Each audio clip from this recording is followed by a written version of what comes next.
Ang susunod na programa ay rated PG. Ito ay nangangailangan ng patnubay at gabay ng magulang para sa mga batang manunood. Hindi lubos akalain ng mga Hermoso na ang pagpapatahimik nila kay Margaret ay magiging dahilan para unti-unting malantad ang pinakatago-tago nilang sikreto.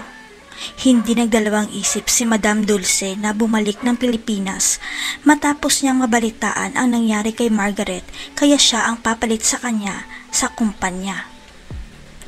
Ang buong akala ng mga Hermoso na sa kanila na ang huling halakhak dahil sunod-sunod ang kamalasan sa buhay ni Tata at naniniwala sila na hindi na makakabangon pa si Tata.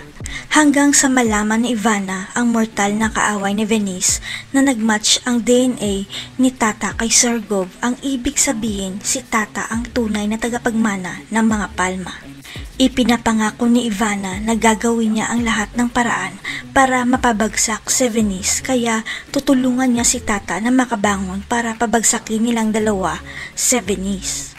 Sa hindi inaasahang pangyayari, magkukross ang landas ni Tata at ni James, at dito na malalaman ni Tata na si James pala ang legal na asawa ni Venice at hindi si Francis.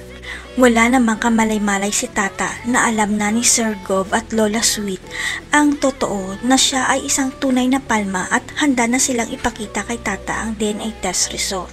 Hindi makapaniwala si Tata na si Sir Gov pala ang tunay niyang ama, at dito na rin niya ilalantad na walang bisa ang kasal ni Francis kay Venice dahil kasal na siya kay James.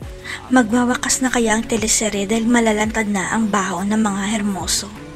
Si Madame Dulce kaya mismo ang magpapalayas kay Venice sa mansyon niya. Abangan.